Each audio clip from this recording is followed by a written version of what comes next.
Hi, everyone. Great, wonderful to have all of you in the session. I am just 2 minutes early. Perfect. Hello, everyone. So great, wonderful to have all of you in this discussion. This is going to be very, very useful to all of you, and feel free to ask any question. Today's discussion is going to be something super important, and essentially the idea is I'll just open the event page.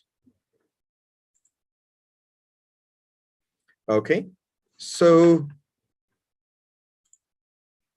all right, so hi everyone. I'm very happy to see wonderful people, and I hope my voice is coming through fine and I'm audible.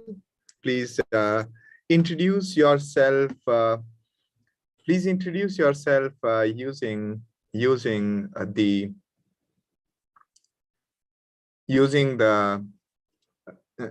chat window. Are you able to hear me? Hi. Wonderful to have all of you in this session, and this is going to be something very, very important today. And all right, so in this hands-on webinar, we are going to do something really important. All right, please feel free to introduce yourself, give a brief intro, and I may not be able to read it now, but after this session, I'm going to read your points. And your comments and your feedback has been immensely helpful in designing our Project Wednesdays. Project Wednesdays is essentially has essentially come from the YouTube live stream messages. That the idea basically is that we do one project every Wednesday and we do it live so that all of you can see how the software is built in real life. Okay, so and these are going to be end to end. So great and wonderful to have all of you in this discussion.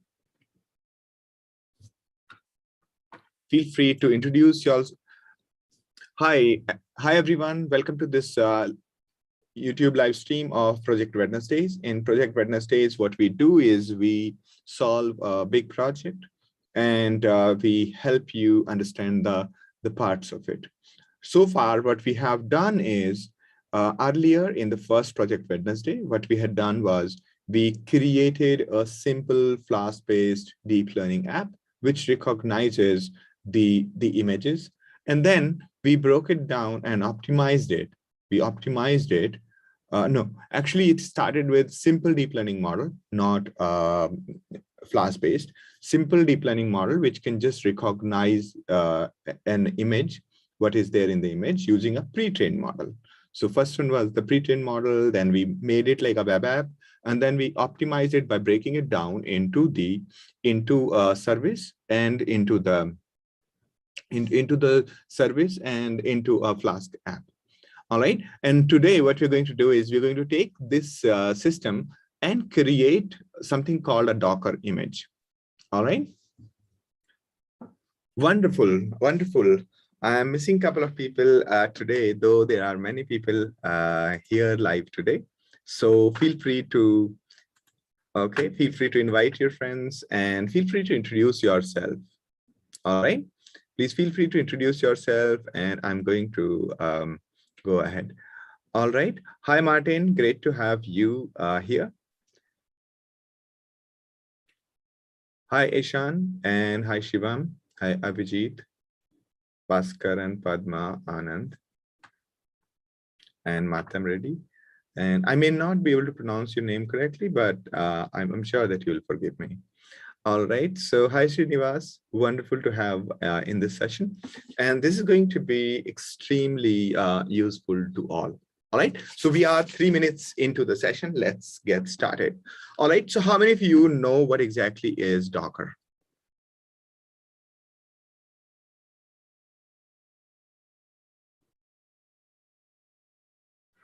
All right. So feel free to introduce yourself and answer the question that how many of you know what exactly is Docker?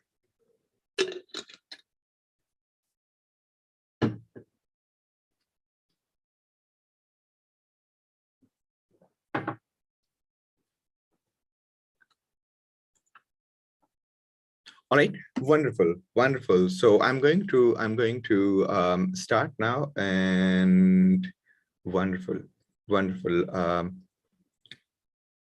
Hello, Rajdeep, Kaushik, Priyanka, Govind, Martin, Divya, and Kaushik. All right, great to have you, Rajdeep. Rajdeep is a data engineering manager and AI solution lead. Wonderful, wonderful, and great, great. And we have Martin. Martin is from Vienna, and he's also attending some other machine learning course of CloudxLab. And thank you. He likes our sessions. Wonderful, wonderful. So feel free to ask any question in these discussions. They are very useful. These comments and questions are something that guide us and something that gives us good feedback, gives a feedback so that we can improve. And also I can help you understand a concept, a complex concept. The main idea is that, right, when you ask a question, don't worry that your question will be irrelevant or your question is something that is stopping the class. Your question is the reason why I'm having these live discussions. All right, so your questions are going to help each other people in this session. So feel free to ask as many questions as you have in mind. Okay, so by the way of asking questions, you are helping everybody in this live session. All right, so great, wonderful to have such an audience. Perfect. So we are going to, what we're going to do is we are going to first understand what exactly is Docker. Okay, what exactly is Docker? And so, and then what we're going to do is we are going to convert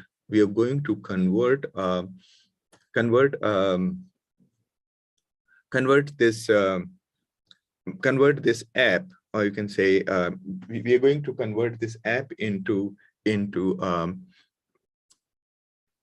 convert an existing app into a Dockerized solution. Perfect. Let's move ahead. Okay, so we have created very quickly this this particular course, not course, it's just one pager, just to ensure that we are there. If you go to explore courses, click on deep learning and DevOps, you will find this one. Okay, so this one is an intersection. This one is on the intersection of MLOps, DevOps, and everything else. Okay, so I'm going to pick this. I'm going to pick this and let's move ahead. So where is, yes. All right, so first thing I want to explain to you what exactly is Docker, right? So let me share my screen now. This is going to be extremely helpful for me. When I started using Docker, I found this to be very, very useful. Okay, so I hope you can see my screen. And I do not know, I get lost in these windows. Okay.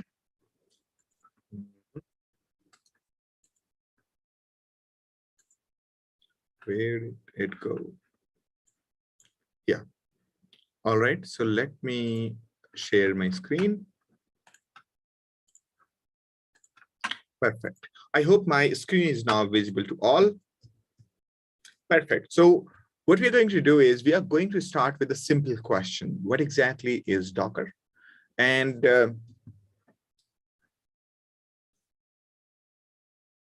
all right. So yes.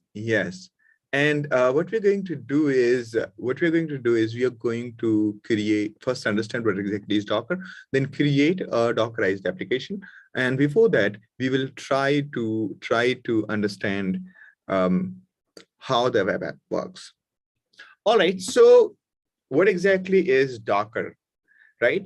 This has been a very traditional problem. And this has been very traditional problem. People say, oh, it works on my machine. And the other person says, no, it does not work on my machine. And this was the holy grail of the containerization. The other reason why there was a need of running something without impacting the outside world was for the viruses. We created something called root jail. That's another story.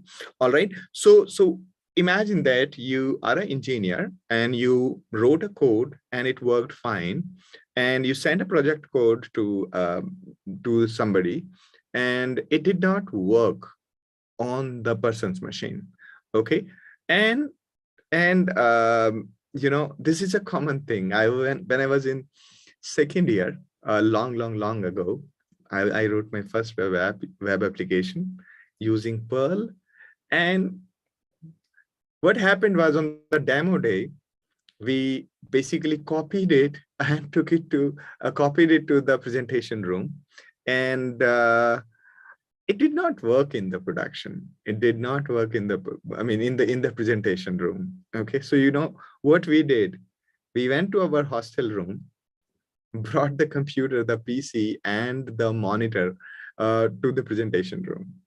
And that's the story of it. So it sounds very crazy, but that's what we did at that point of time. Okay, but that's not something that you can afford to do right now, because your applications and everything is running in the cloud. There is a testing. When you are building an application, there is a person who is verifying whether it's working or not, and when it works, and so on. So the software needs to work at every place it goes, and deploying it should be really, really simple. All right. So the other reason is that, imagine that you built a nice website, and now what you want to do is, as the new people are coming to your website, millions of people are coming to your website, you want to clone it to new servers and launch it there, right? We by the way of something called load balancer. So what you want to do is, you create a website and you want to launch it on hundreds of machines, right? Now, that's where the problem starts. So earlier, what people used to do is, they had something called installation scripts, and they will run the installation scripts. And these installation scripts will modify the system, install various things, and so on. Now, one installation script will mess up the other installation scripts, the other installations. And that was something that we had already seen. So the other way that people found was using the virtualized environment that Python has, but still it wasn't really foolproof. One software could still damage the other folders and files and so on. So your application should run isolated and still do and access the resources that you wanted. So for exactly that, the Docker came into play. So Docker is a kind of containerization app. You take an app, run inside Docker. This app cannot access anything outside the Docker unless you give it permission to do so. So that's the beauty of the Docker. So, so you can see that, let's say you remember the software installation flow. You download the installer, run the installer, and then error comes and error occurs, and then you troubleshoot and try to fix the error, then rerun the installer, and then another error. And the cycle continues, right?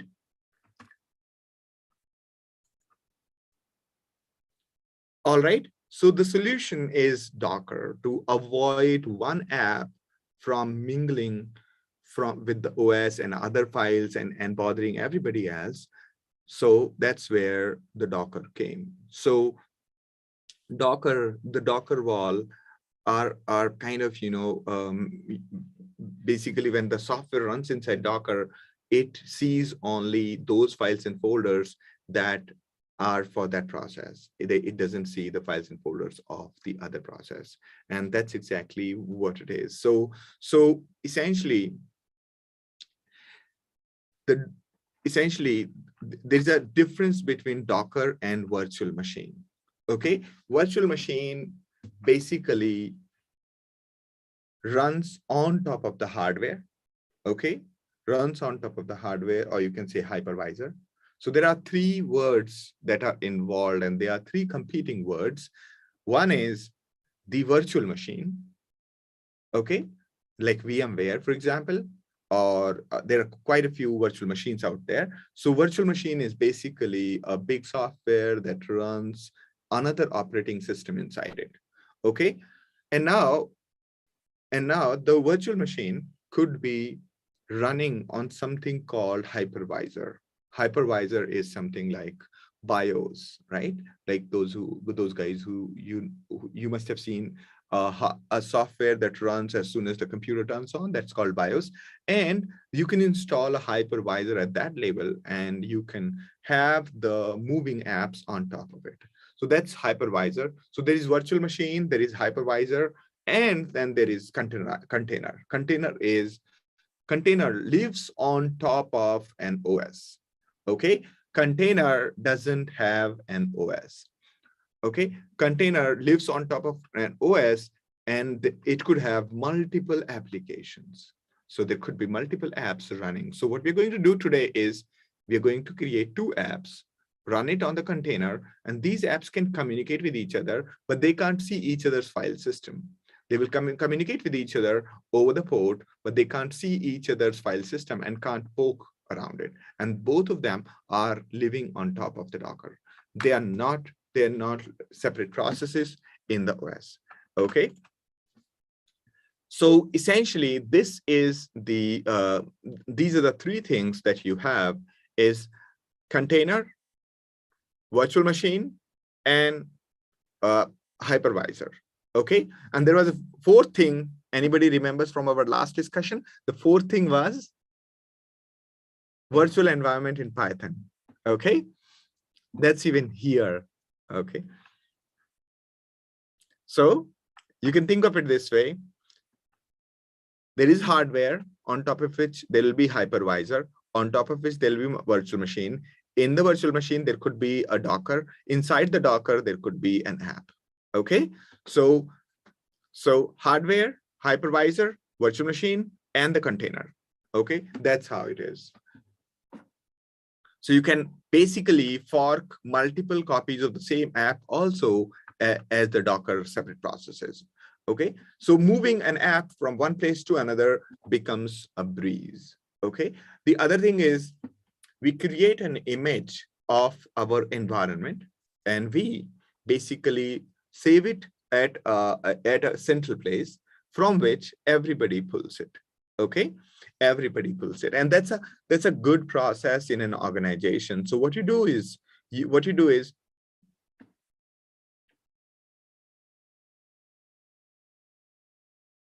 okay, all right, so what you do is imagine that you have to you created a nice app,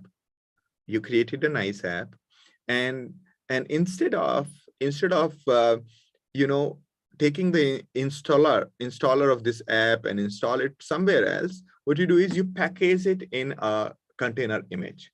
Okay, and when you get into this image, you will see nothing but the data related to this particular image. You will feel as if you are in a different world. Okay, on the same OS, multiple OS, it'll look to you as if there are multiverses in the world. Okay, so the way you can look at it is that a process running inside the Docker cannot come out. Okay, cannot come out.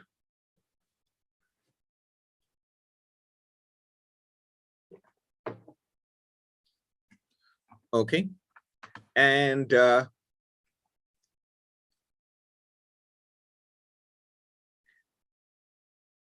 okay, I'm sorry.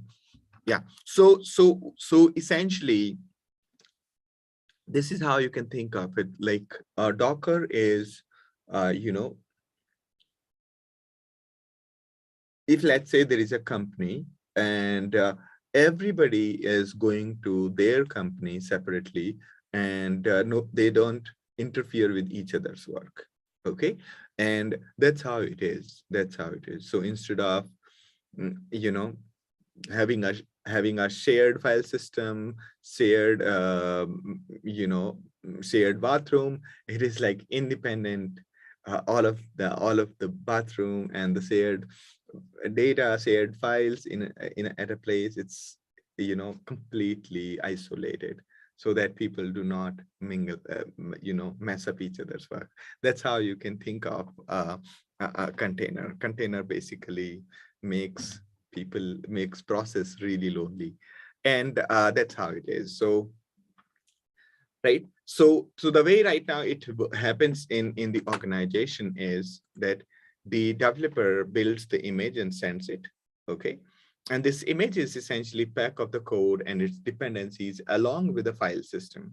All right, and whoever wants to run it, they can just download this image and get it to work. Okay, that's pretty much.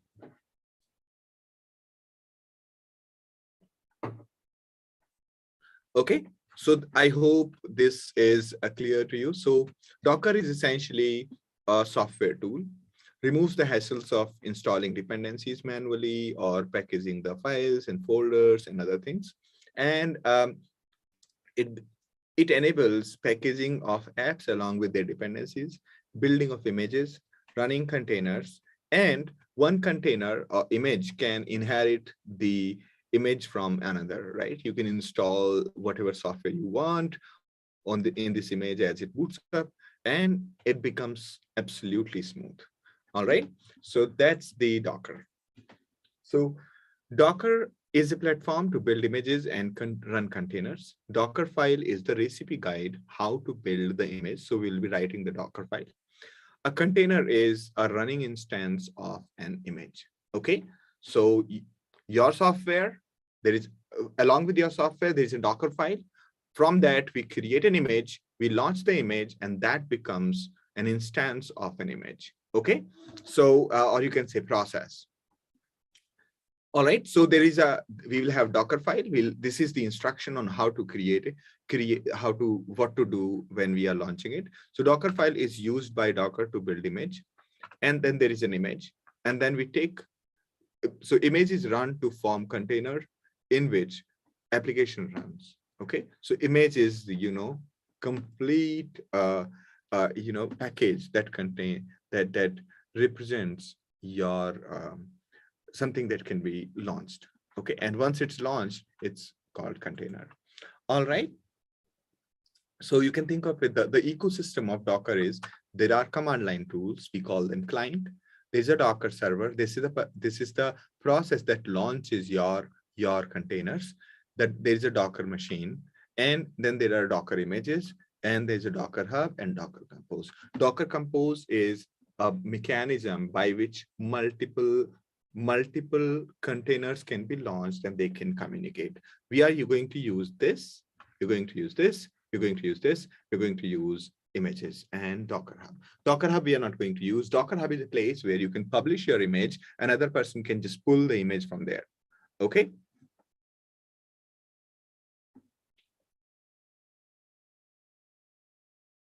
Yes. All right. Yes. So basically, a container is somebody. Basically, you can think of it like. So your Genie, the application, the software lives in the container. Okay, and it lives there. Okay, so we give the blueprint in the form of the Docker file. It creates the image, and image goes live inside the container. Okay, and it does not impact others. This is how it looks like. So developer creates the Docker file. Okay, developer creates the Docker file. Docker file from the Docker file. This is the blueprint. From this, we create the Docker image. And then when you run this Docker image, you can run it locally also. It'll run inside the Docker container. And then if you do not want to run it locally, you can push it to a Docker Hub. Docker Hub could be a central Docker servers, or you could create your own Docker Hubs. From Docker Hub, you can, like the people in the staging server, they can pull it. and run it and observe the output. Similarly, the testing people would also pull it here. And sometimes there are automated test cases running, so they will also pull it from the Docker Hub.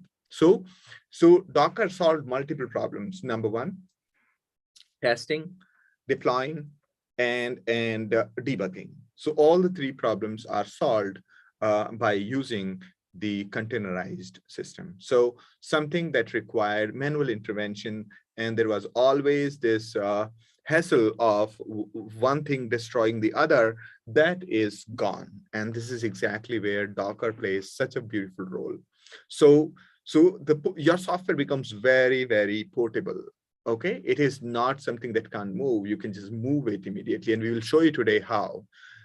And it gives you enormous ease of use, and there is isolation, and there is a flexibility and scalability, and the cost-effective usages of resources. So instead of dedicating one whole computer to one software, you can dedicate one computer to run multiple containers, okay? Or maybe hundreds of containers in parallel, and without one bothering the other, okay? So what we are going to do today is we are going to have two containers. One is Flask container and other is model container. And what we are going to do is we here, all right, let me just try to see if I can join this discussion and draw it as we talk. All right. Okay, let me see if I can join it. So I'm trying to join this discussion from my iPad so that I can draw it and explain to you better. All right, so let me just use the drawing pad. That'll become easier for me to draw. This is something that I cannot speak.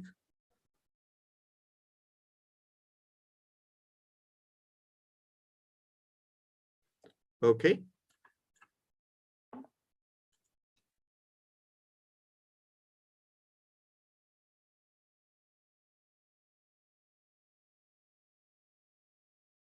All right, so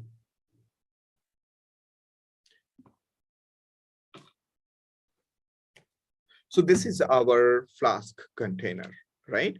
So what we are going to do is we're going to create two containers. This one is going to run our web application, right? And when you call it from the browser,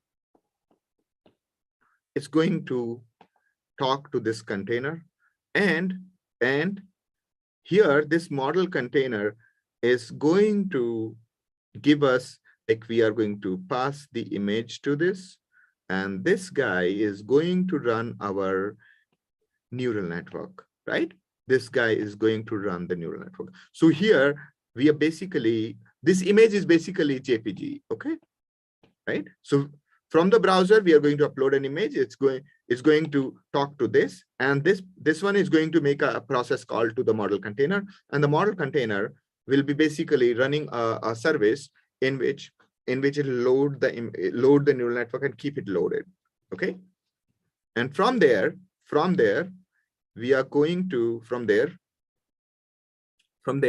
it will run the neural network, and after running the neural network, it will give the probabilities, okay? And then it will print here, okay?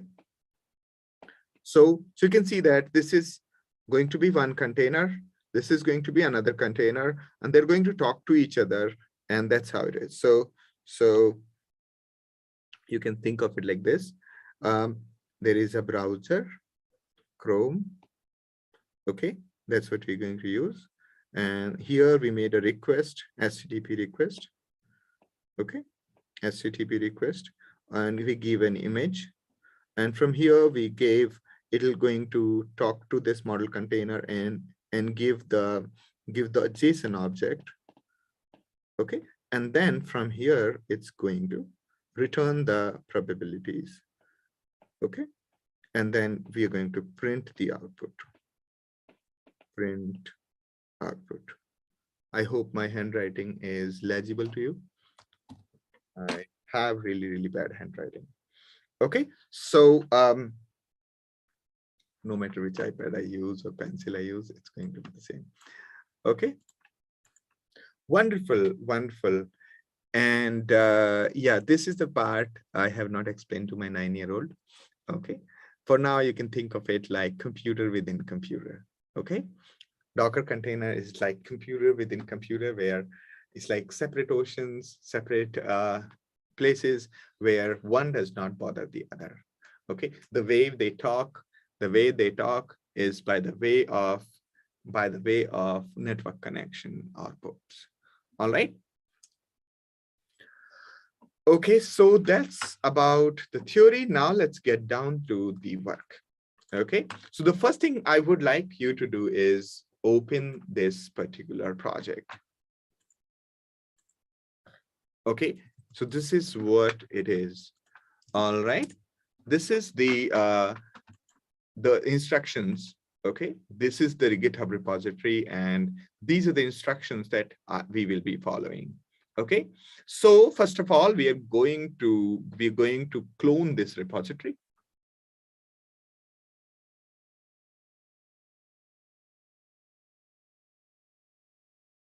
All right. Okay, okay, Sherry, I'm going to talk to my 9-year-old and see if he understands what exactly is Docker. Okay, wonderful. And we'll try to learn from it. Okay, so all right. So first of all, we're going to clone this repository. I'm going to use CloudxLab for this, but you can do it anywhere. If you have your own Linux server, or you can just install it on any on the instances of AWS. So Docker installation Windows.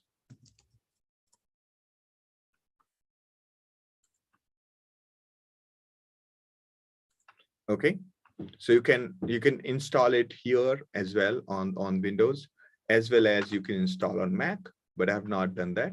Okay, I'm going to just use CloudxLab. You may not be able to do it on CloudxLab, but we are going to enable Docker soon on our servers. Okay. All right, so we are just fixing a couple of installation issues with respect to Docker on our lab, and we're going to install it soon. But in the meantime, what you can do is you can just install Docker. All right, so anything that I'm talking here is non-proprietary. It's open to all, and it's going to be helpful. It's going to be helpful to everybody. Okay, all of this knowledge is applicable everywhere. It has nothing specific to CloudxLab. Okay, so what you're going to do, I'm going to use CloudxLab. So here we go, CloudxLab. All right, you can do it on any Linux machine or any Mac computer. Similarly, if you are on Windows and you would like to have a very nice experience of using console, you can either use Cygwin or you can just install Linux on the Windows. Okay, so I'm just going to launch Jupyter. Okay, and from there I'll start the console. Okay, from there I'll start the console.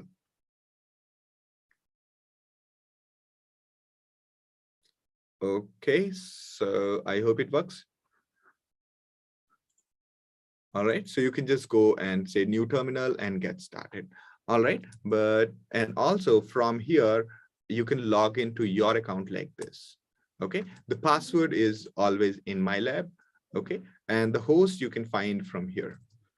So this is my host, e.cloudxlab, and there we go. So you can just log in like this. For me, it did not ask for password because I have set it the private key, public key kind of things. I've shared the key, therefore it is not asking me for the password. But you can either go to web console, or you can click on new and terminal, or you can do SSH. It's all the same thing with CloudxLab. You will end up in the terminal. Okay, so moving ahead. All right, Now here we are. So this is my home directory in CloudxLab account. So there must be this app. Let me just see if I can delete it and show you from the beginning. Yes, I can definitely delete it. And let me see if it allows me to delete it.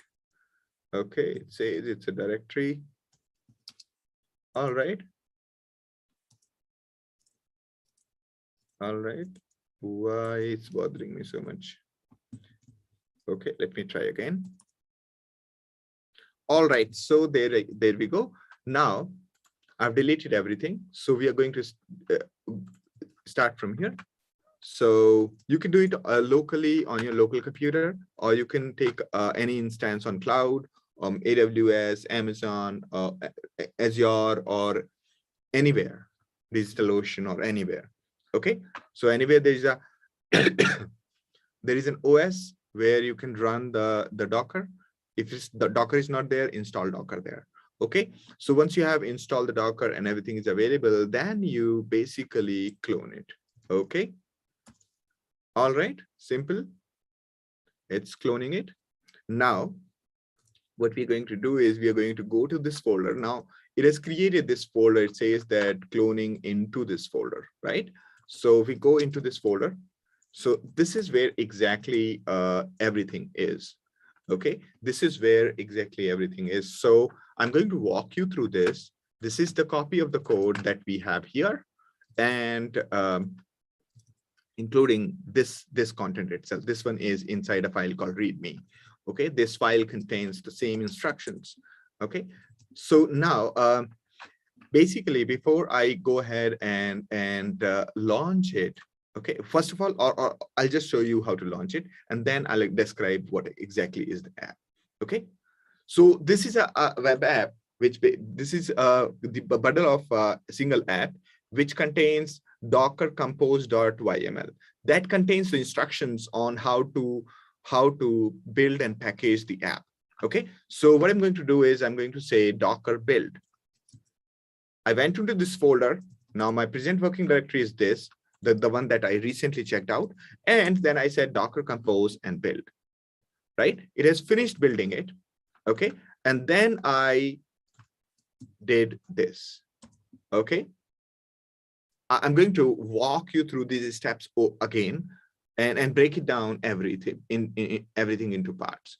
Okay, so it says that recreating Docker image classification app server 1 and so on. It's trying to do something and it has launched everything.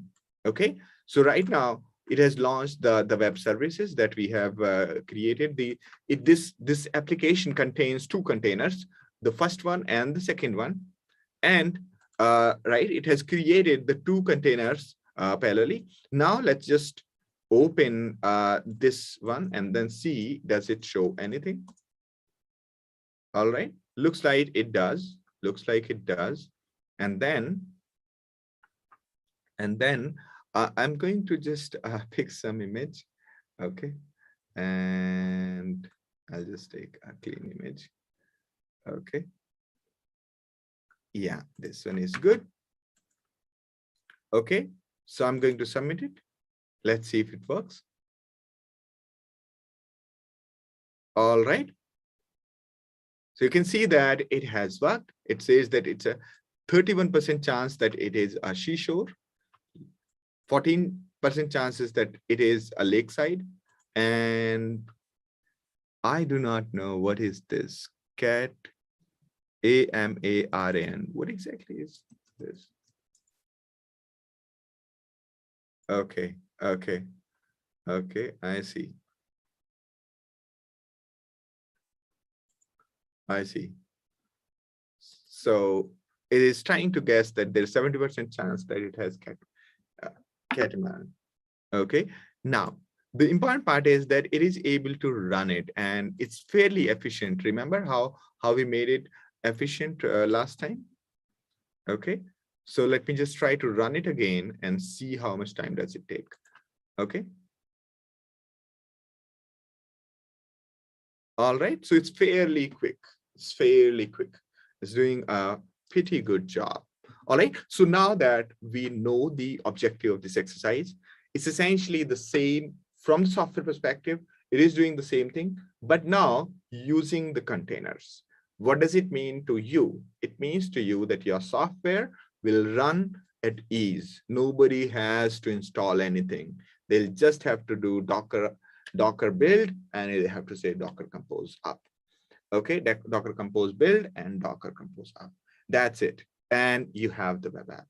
So this is the beauty of the containers.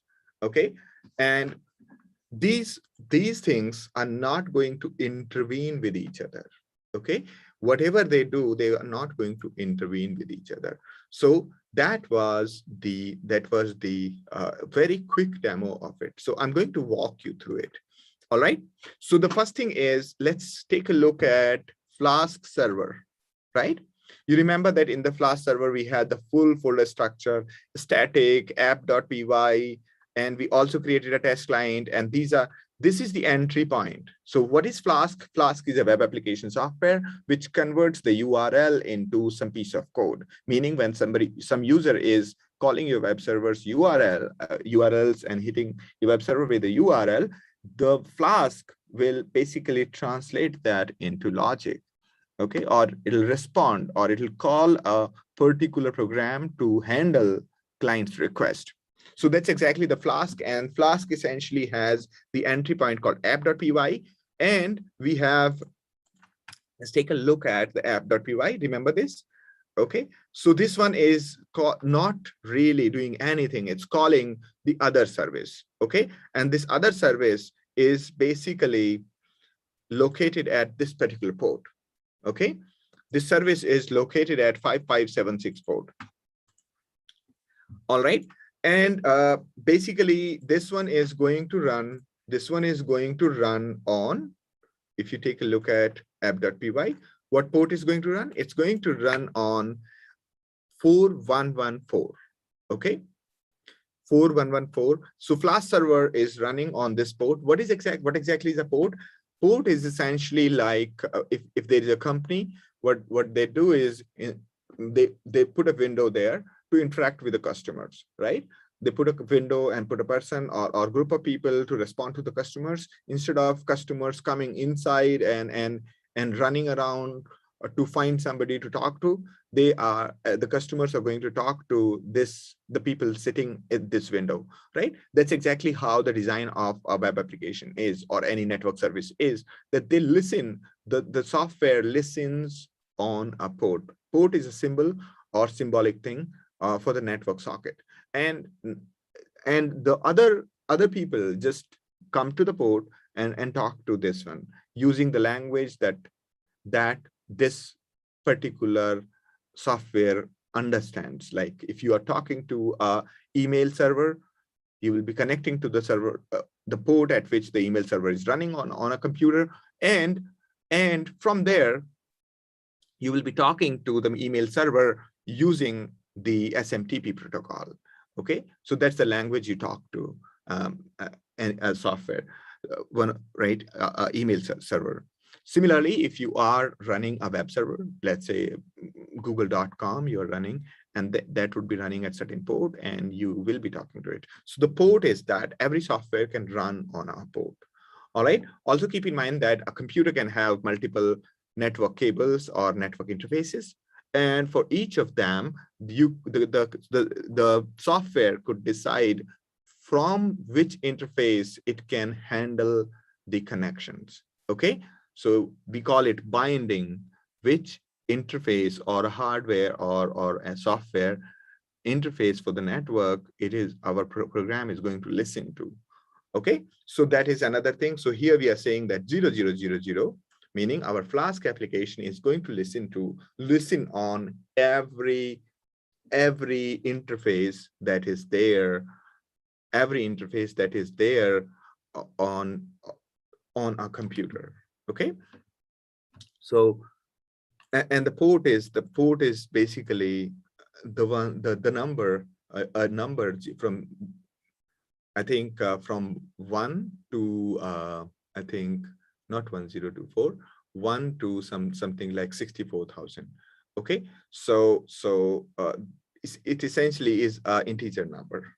Okay, so here we are starting a program to listen to this port, and here we are talking to another program. Now this is our Flask application. Now under the hood, if you see, there is another application called model server.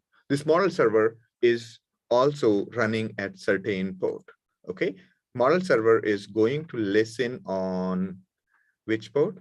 It's going to listen on, let me just try.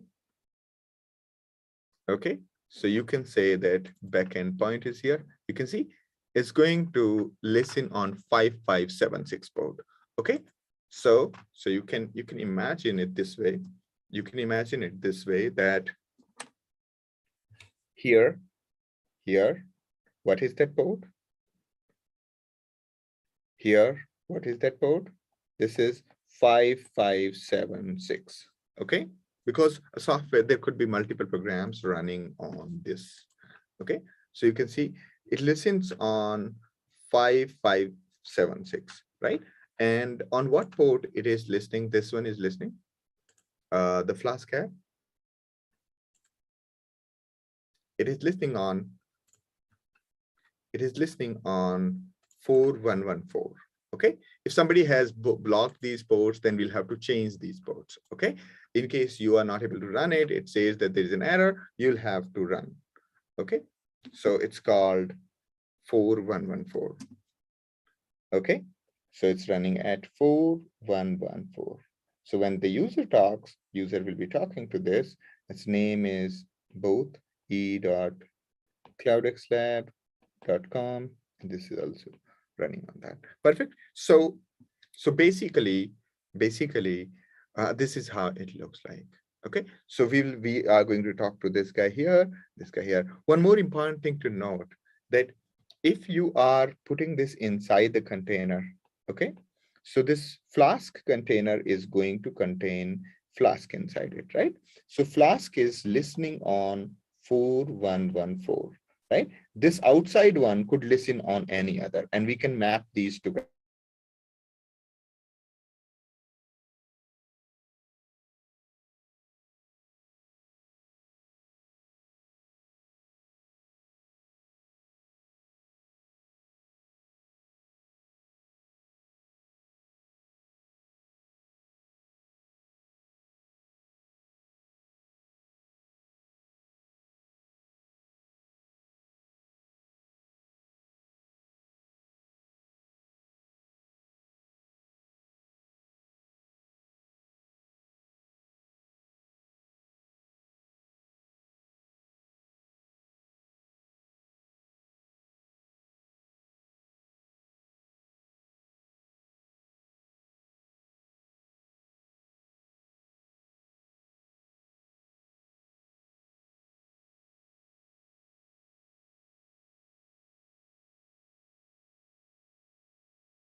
All right, sorry about being disconnected. It got just disconnected without any reasons. I think the Mac could not handle the things. All right. All right.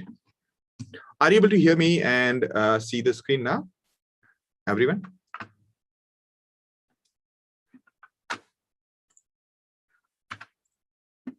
All right.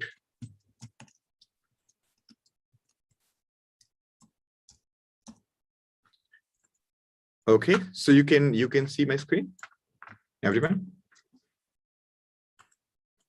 Perfect. Let's move ahead. Right. So the important part that I'm trying to explain here is the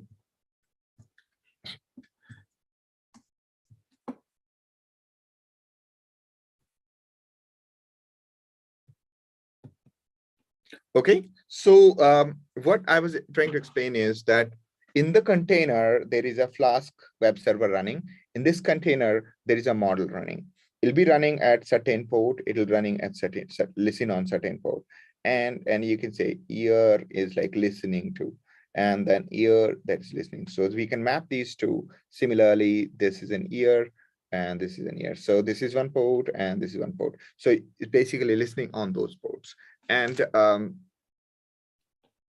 all right, so basically this is what I'm trying to explain to you. So here we go. So we have two pieces of software. First one is Flask Server, other is a model server. Model server's only duty is to convert the all right. So what happened with my, I can't see your questions. Can you see my questions? Okay. All right, I can see now. Just give me a moment. I'll pop out the questions and then I'll be able to read them as I'm talking. Okay.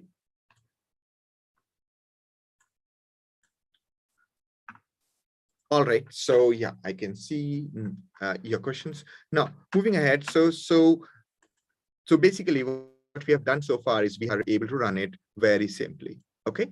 And I'm going to talk a little bit more about how to debug and understand the structure. So the Flask app, we have understood that Flask app is nothing but a simple software that listens on a port, redirects the message to another thing called model server. The model server is essentially the one that we designed earlier. It is basically listening on a particular port.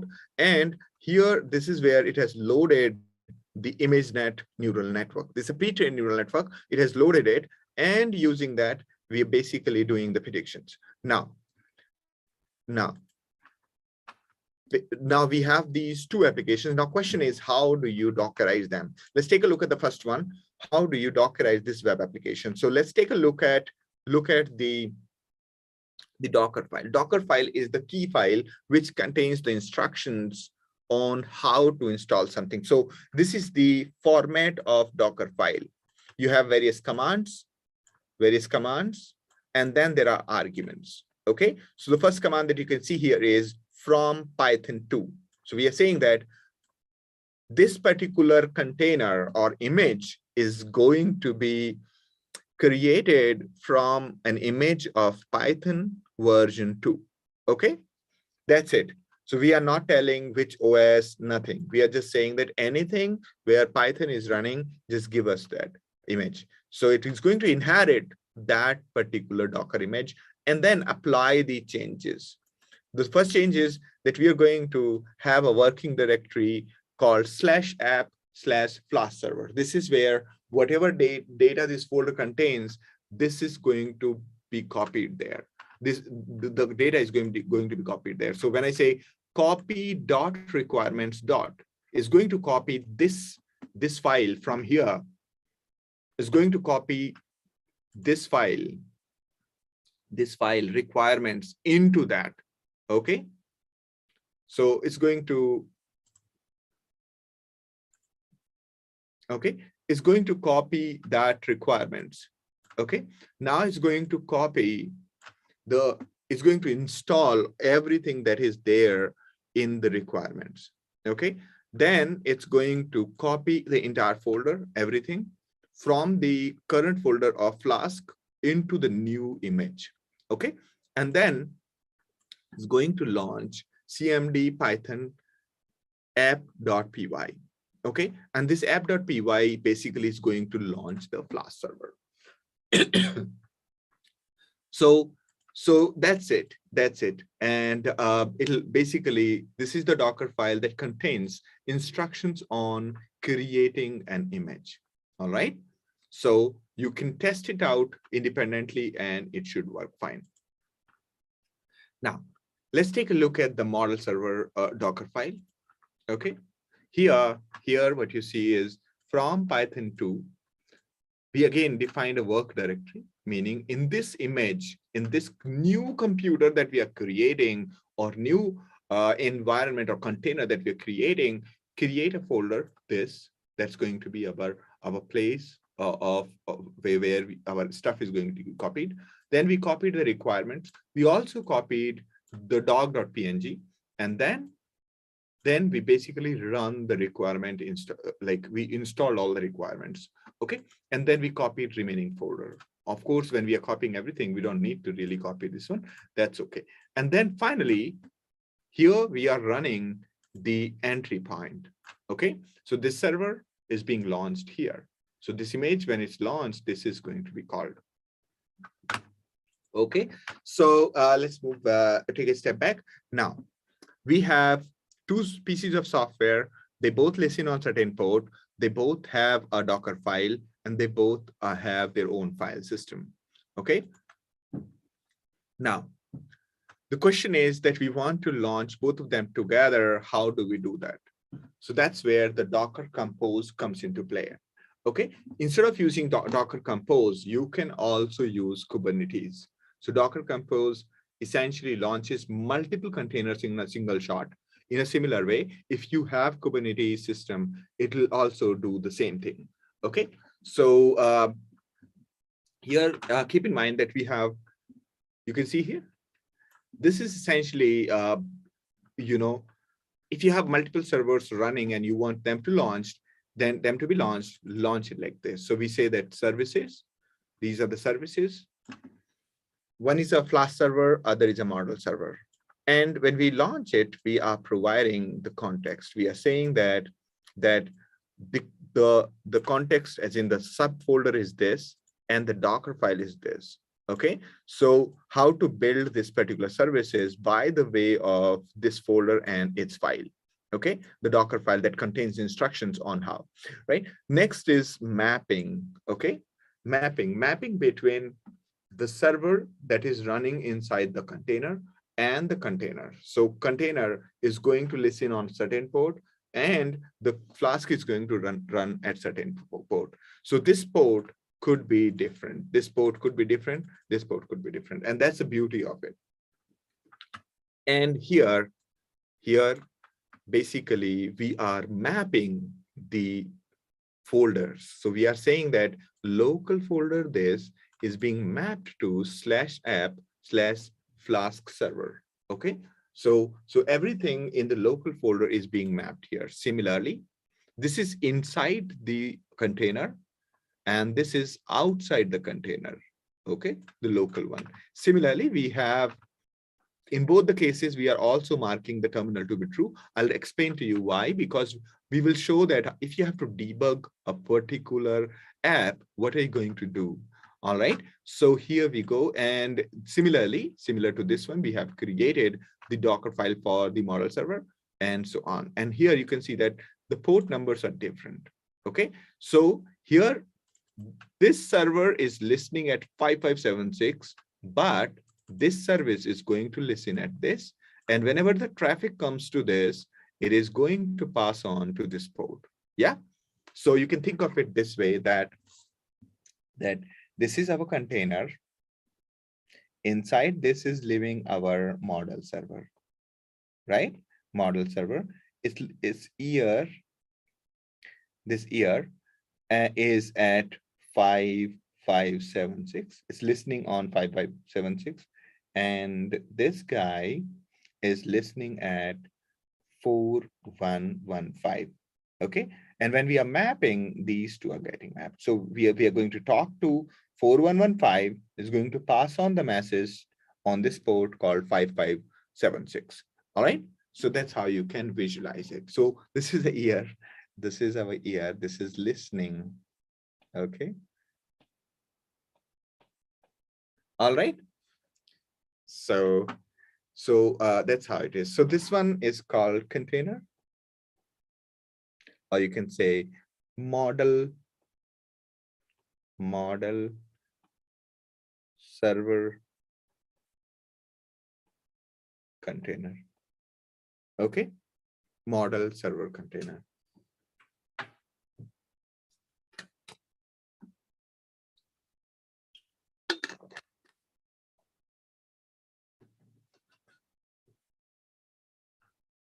All right.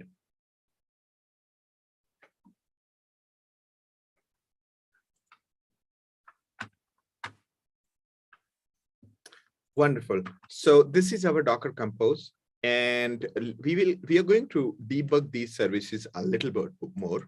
Launching them was easier, but debugging them is the most important aspect. So what are we going to do to debug them? Okay, so let's go back to the home directory.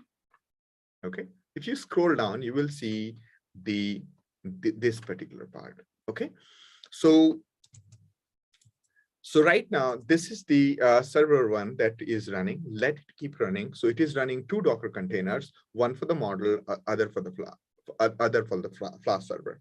Okay, now I'm going to create another. I'm going to log in.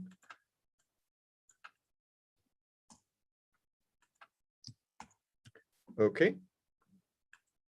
Yeah. So let me just exit from here, or let it be. Okay, never mind. So this is my terminal where, okay, so this is where my work is there. Okay, so you can see these are the folders that contains the work. So here we have the Flask application, right? And this is where we have the other application. Now moving ahead to top. Now the important part is Docker has many commands, right? So you can see all kinds of commands that you have here, right? So now we're going to say PS. PS shows the process that is running. So you can see that there are 2 containers, container 1 and container 2, right? This one is running Flask server. This one is running model server, right? And it also says that it is up for how many minutes and up for how many minutes. And this one is mapping 4114 port to 4114 port. And this one is mapping this port to this port. Okay. So please keep in mind that if you are a root user, you can listen on a port from 1 to 1024. But if you are non-root user,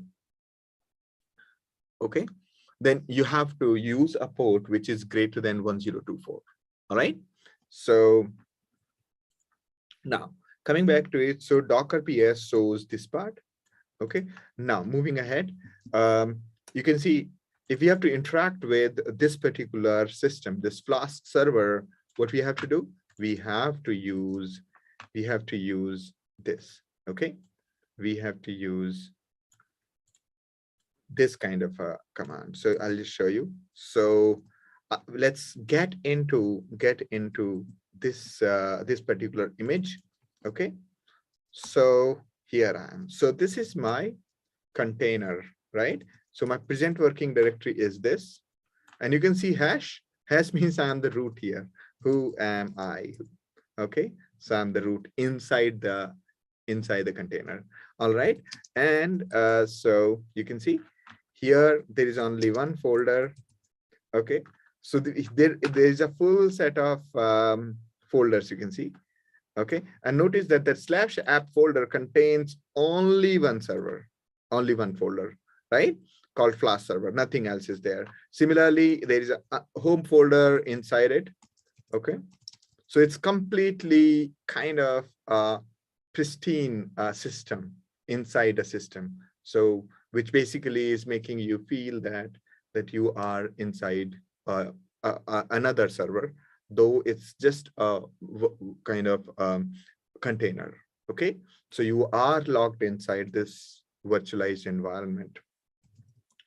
All right, So, and you are also getting this field. Now, let me just go back to apps, not apps, app, and then Flask Server. And then you can see that all the things that they were there in the folder have been copied here. Okay. All right. So you can see that. So this contains all the code that we have seen in past. And if I say PS, it only shows, right, one or two, this thing, one or two processes, right? So you can see that PS is, that lists the processes is only showing you only few things, right? And everything is being run by the root. But that's not true, because if you go back to the environment, I'm on the same server, let me just log out. So you can see there are so many processes running, right? There's so many processes running, and therefore the impression that you get is that it's a fresh new server, but it's not. It's just a room within a house that is making you feel like full house. Okay. So it's a room within a house, which is making it look like the full house, but it's not. It's essentially one room, and there could be multiple rooms inside this house, which are a copy of the whole house. Okay, so okay, so yes. Now let's take a look at the other one. Okay, so we say Docker PS, and we log into this one.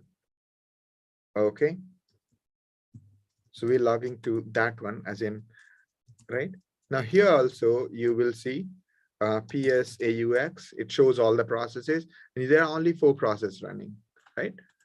On the same computer, you can see that there are completely parts. Okay, now here, if you take a look at this one, here again, there is only one folder, not the other folder. Other folder is not there. So both the environments are independent.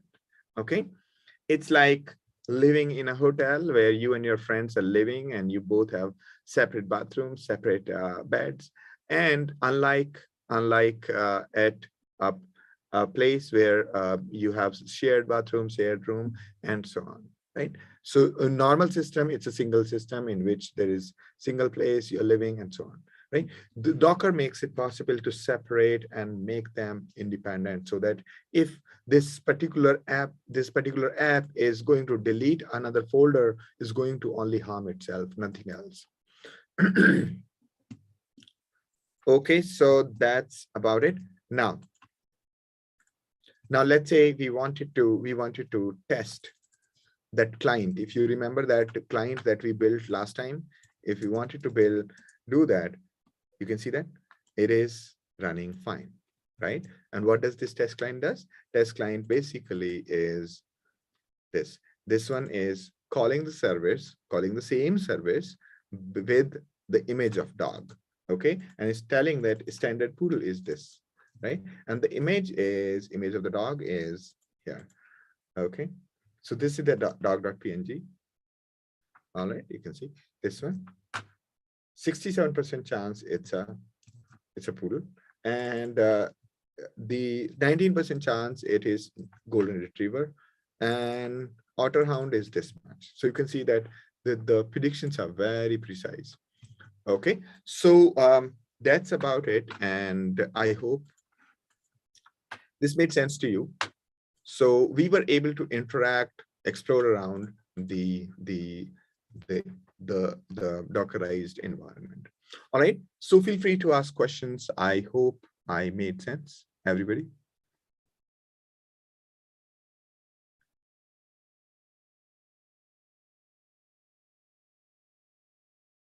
So all we did was first, right? So I'll explain to you the things that we have done in past. Okay, so on the first day, let me just clear it and write. Okay, on the first day, what we did, everybody, on the first day, we used pre-trained deep learning model to do prediction, right? That's the thing that we did. Meaning we built a machine which could take a pre-trained model, load it, and then it can tell what's there in the image. Okay, so that's the thing that we built on the first day, right? Then we created a website using Flask to do the same. Okay, right? Then what we did was we improved the performance and software quality. Okay, performance by how much? Anybody remembers? We improved by 50 times. Okay, software quality unmeasurable. Okay, by how? By how? Anybody? How did we do that?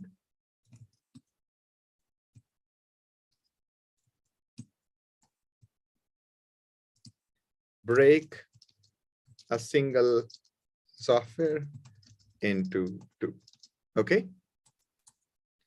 And made them communicate via ports, or you can say network connection, okay? What does it mean? It means that these two pieces of software could live on different computers, and maybe one is having like 100 copies, another one is having 5 copies. Okay, so now that is the beauty of it. The fourth project that we did, we took 2 services from step number 3 and run it inside Docker. Okay, that's the beauty of it. Now, what it means is that using Docker Compose or Kubernetes, right? So once you have created the Docker images, you can use Docker images along with Kubernetes and make it work. So Kubernetes is an alternative to Docker Compose. So you can see that we started with very simple thing.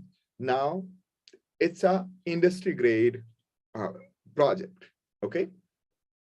And this is how the software is built today. Okay, we do not build a monolithic software which does everything. We break it down into parts and make them communicate so that each part is independently scalable. Okay, so those days there were like Adobe Photoshop days when you had like so many software code written in a single software, you packaged it in a binary and so on. But now, when you're building a big website or big server, what you do is you break it down into parts. Like if you think about Amazon scale, there are so many parts to the website, There's a queue, there is a backend service, there is a middle layer, there is a front end, and then there are on every page, like like for example, the detail page that I was owning, it has like image server in the backend, which does the image optimizations and image selection. And then like this page that you see here at Amazon.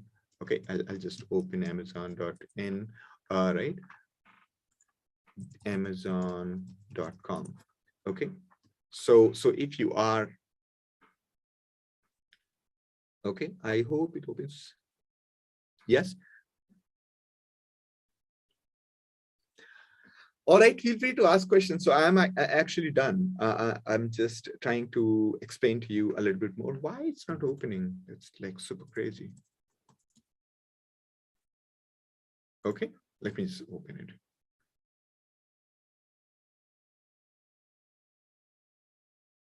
Wow. Okay, probably just too much happening on my computer right now. That's why it's taking so much time. All right, never mind. I'll just open in my login. I hope it opens. Incognito did not work. Okay. So, all right, let's just take a product, right?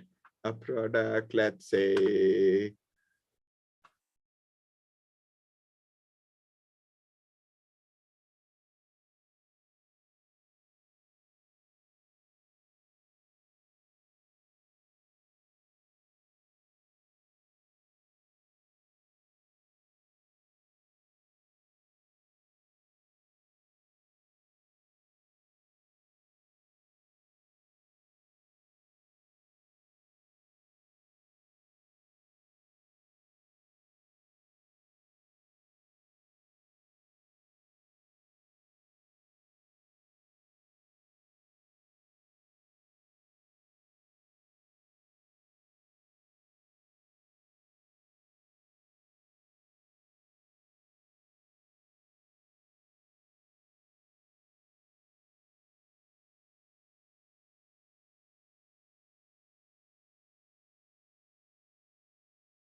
all right, so this went crazy. I do not understand what's going on. Extremely sorry, everyone.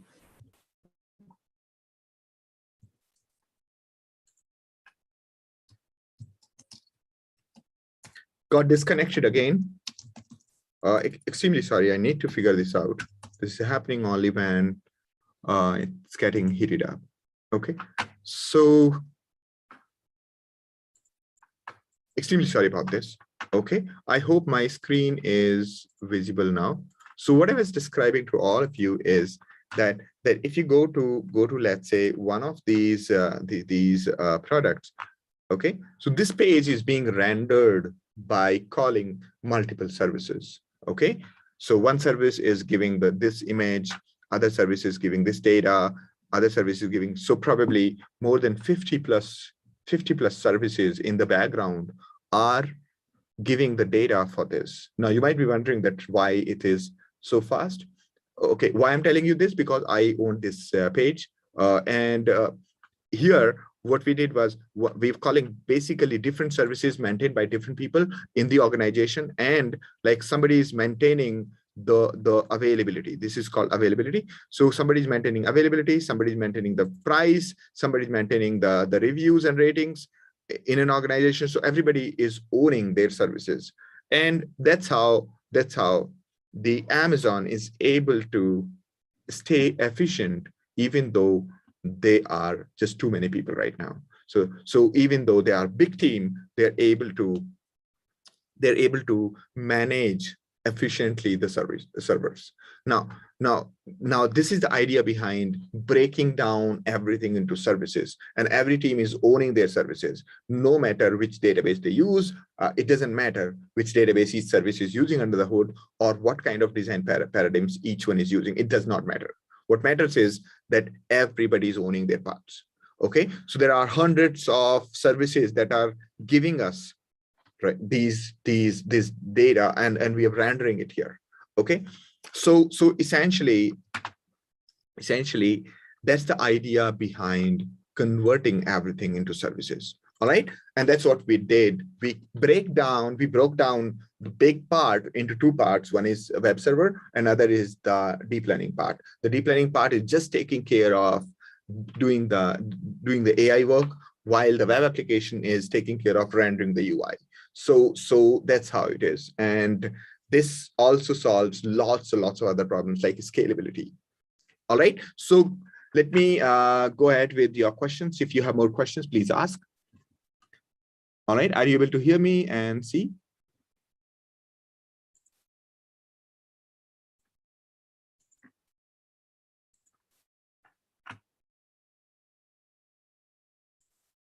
Hi, everyone. Are you able to hear me and see my screen? All right.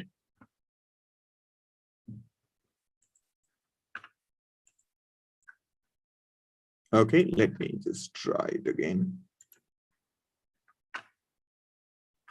All right. Okay. Let me read out your questions, please. Let me just read out, and while you guys keep asking questions so that I can answer, we still have time. All right. So yes. All right, a question from Ravi is, how is Docker different from web container application server? So web container and application server, they basically can host multiple apps, but again, these apps can intervene with each other's files. And let's say your one application is using Python, other is using Java, other using Perl, and one is using Python 3, other using Python 2, or other is using Python 2, but different version of particular API, and that's the mess. Okay, so you cannot use one single application server for that. Instead, you create so many other small servers and let these be hosted inside containers and talk to each other over the ports. All right. So, all right. The other question that I have is from Yogesh. What's the difference between Docker Compose and Docker Swarm? Swarm is essentially, the spelling is swarm. Okay. So when you want to scale it at a larger scale, then you use, right, Swarm. Okay. So Docker Swarm is a container orchestration tool, meaning that it allows users to manage multiple containers deployed across multiple host machines. And this is exactly what it is. So if you are planning to manage your, Docker Compose basically can do the job, but not at the scale of Docker Swarm. Okay. Wonderful, wonderful. And any other questions you have, everybody? Please feel free to ask. This is extremely important. How to debug an application, for example, a particular request of the Flask server in our app? Wonderful question. Thank you, Nilesh. All right. Okay, this is a wonderful question. So question is, how do you debug an application, right? How do you debug it? Okay. So I'll break this into two parts. Okay. How do you debug a web application? How do you debug a web application which is running in the container? Okay. So to debug, it's a good question. So I'll write so that we all are able to see. And those who cannot understand my pronunciation, I have a bit of mother tongue influence. So those who are not able to understand my pronunciation, they can see clearly. So I'm going to type as I'm going to speak. So question is, how to debug an application, right?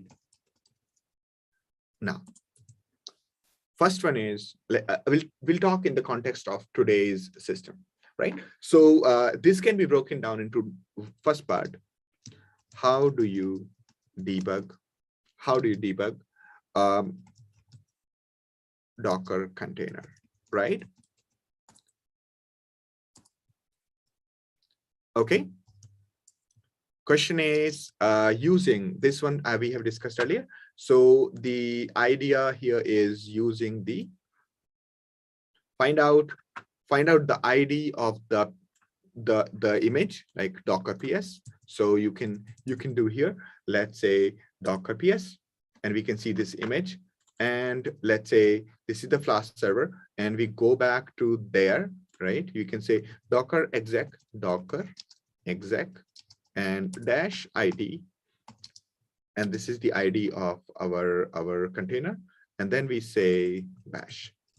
Okay, so we are inside the container. We got into the container where our work is happening, right? This virtualized environment, if you see, it has only 4 processes. Okay, and if you can see this, and you can see, okay, and you can see slash, it's just a small amount of data. Okay, it's not that much. All right. So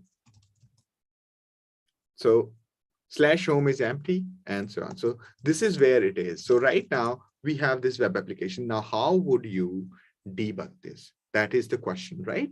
How do you debug this? Simple answer is, first is check the logs. Okay, check the logs. Where are you putting your application log? Okay, so but we are not putting it here, and I do not know, we were not logging anything onto this. So one of the things, now the next point is, okay, so using the Docker exec. Okay, okay, so this is how you can do. And you can also say Docker. All right, there are many commands that you should explore in case of Docker. Like, for example, if you say Docker here, simply it'll show you all kinds of commands, right? And that is you should take a look at all of these, like what each does. Okay, now the most important part is, okay, so that's how you debug the Docker container. But the question is, how do you debug? How do you debug a web application? Okay, now the definition of debug for each of us, is different.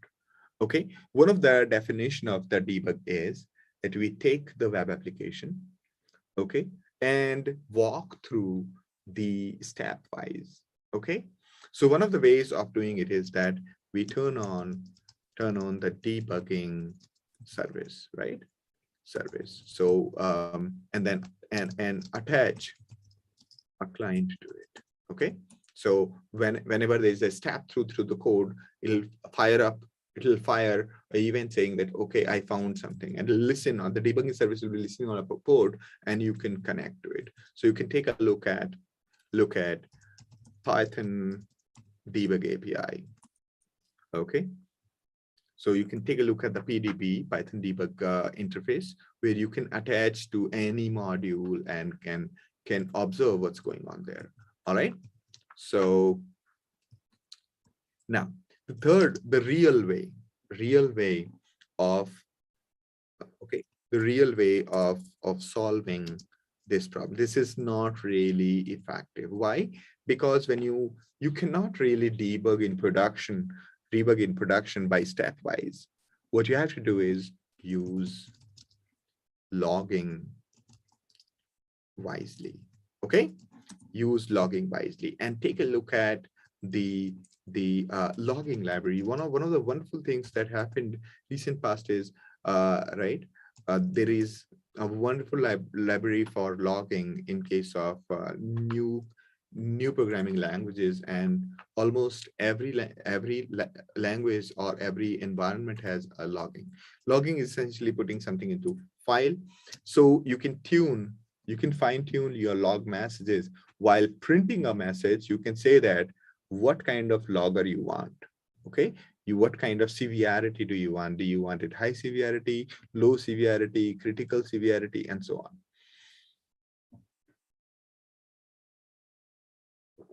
So at the time of logging, you can say that log, like this message is low severity, or this is just debug information, this is just info, this is high critical info, this is severe, and so on. So you can while coding, you, instead of doing the print screen, you basically log it. And when you are building the web app, you configure the logging that in case of severity, save it onto the database or email us. Okay, in case of debugging, just don't debug it. Okay, so essentially logging is a very good exercise. All right, so I hope I made sense to you. Very good question, Nilesh. A question from Ravi is, every time we start the Docker container, do we need to run all the instructions which install all the libraries before running the app? Good question, Ravi. Thank you. So question is that just now we did this, right? Just now we did this, and we essentially started this container, right? So let me just see what happened to my, did it still run or is it defunct? What happened to okay. ps aux grab my own processes. Okay. All right, nothing much. So everything has been killed. Now let's say I want to restart it. Okay, I want to restart it because I got disconnected, so it got turned off, right? Somebody might ask, like, if you have to keep running it, you'll usually run it in no hub mode so that it keeps running, or you configure it like a background process that you can do in case of Linux. Now, this is my home folder, and then we go here. Now, okay, so this is the place where we were running the Docker, right? Docker compose build, right? And okay, the other technique is you can just say, okay, I'll just show you something. Okay, so this is a very interesting part. So every time you do Docker build, it just builds, very quickly. Okay, because it just only takes care of the changes. It does not really do it everything from the scratch. So it is always safer to do the build before doing Docker dash compose and say up. Okay. So right now we are launching these app in our pipeline. So we are saying if the build is successful and launch this. So that's a cool Unix tactic. Okay, that's a cool Unix tactic that you can pipeline the commands. Command A && command B. All right. So those who are utterly confused about today's session, I'm really sorry for you. That I'm really sorry that right. I would strongly recommend to you that you should take a look at Linux tutorial. This will help you understand almost everything that we've discussed today. Okay, so this Linux basics is something that will help you a lot. Okay, so all of you, please finish the Linux basics if you have not finished already. Those who are, and basically three things I always recommend every beginner. One is Linux, other is Python for beginners, and these are all free. Okay, there's no price for these. Okay, and the third one that I always recommend everybody is SQL. Okay, so once you finish these things and then you build a single app like the one that we discussed here, you will finish two parts to it. One is understanding how web application works, and the second one, right, the underlying software engineering. So this will get you started. So I would strongly urge you to study two things at least, Linux and Python, and then build this simple Flask app, and then you follow along with these tutorials that we are doing here. Okay, that'll change you into a proficient backend engineer, and or you can say full stack engineer, or you can say MLOps, because here we are talking about everything. All right, if you are looking for a good course, do join our course. This is something where we are putting our heart into, something real, something very, very experiential, because all of the classes that we have are on our lab, and there is a automated assessment on every tool. The Linux one that I've shared with you, it checks your work quickly and it nudges you whether you're doing well or not. All right, so do enroll for these courses, and based on your interest, just take a look at the various courses that are there. But I would strongly recommend go for Linux, Python, and SQL. All three of them are free, and you can find it in Explore courses. And that essentially gives you a full perspective of what's going on.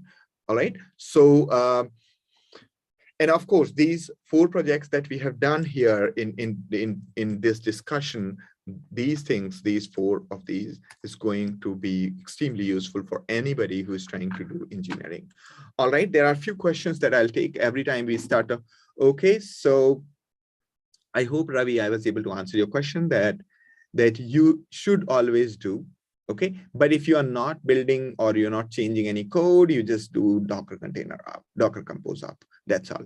All right, a question from Dhruv: how can we check what files are there in Helm repo, like we use ls command for directories?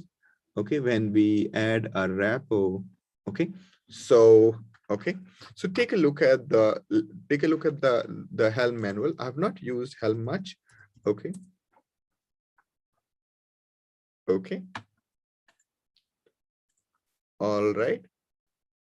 So there must be some command to talk to Helm package manager for.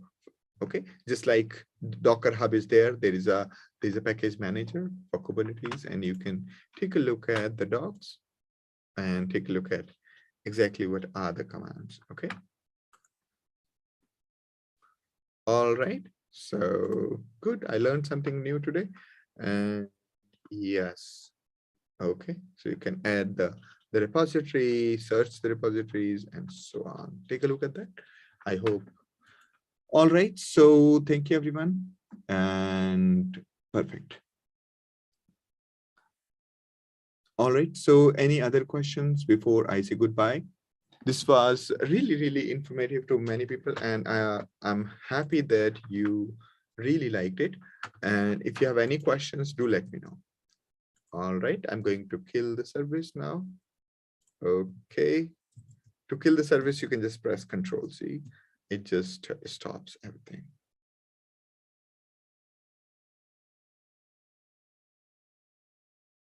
Okay, it is stopping it. Perfect.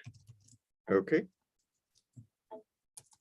All right, let me see if, okay, these are our images. Okay, and is there anything running? Nothing is running. Docker PS shows what is running. You can see that it has taken 1.6 GB and 900 MB, right? So it has all the software installed here, all the software installed here, and so on.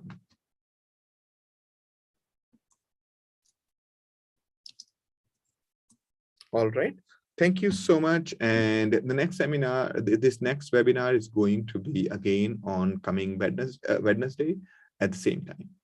All right. I look forward to meet you all at the same time. And please join please subscribe to our channel and turn on the notifications. All right. Also do not forget to explore the courses, playlist, and everything. There are so many things that we offer free, and stay tuned there. And I'm sure that we'll be able to help you learn something new. All right. So wonderful, wonderful to have all of you in this session. Bye-bye. Have a good day. All right. So, okay. So do reach out to us for the certificate, and also somebody from our side will send you the link. All right, let me just go up in the comments. All right, I'm going up and taking a look at the comments. I think, all right, let me just pause for a moment and share the link to the certificate thing. All right.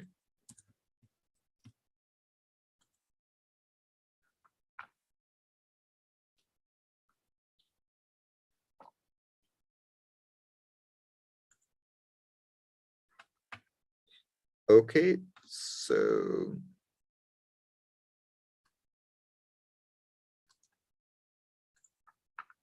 all right, here's a feedback link. Please fill the feedback and we'll send you the certificate.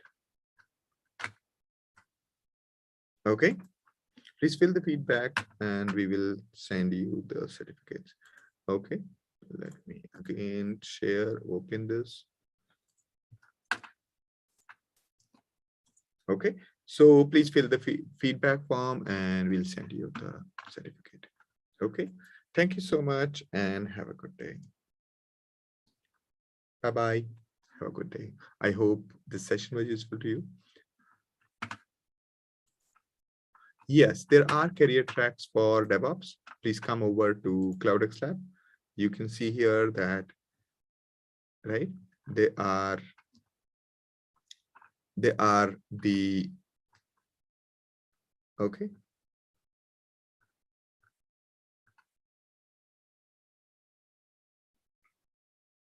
All right. So you can enroll here. Okay. Okay.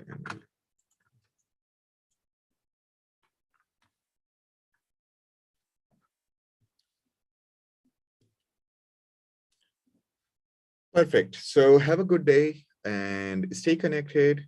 Subscribe to this channel and share with your friends. Bye-bye. Have a good day.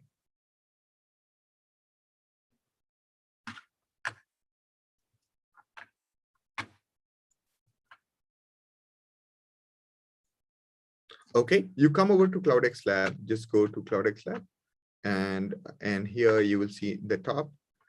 Okay, and this one. All right, take a look at that one. Okay, so have a good day and thank you, everyone. Bye-bye.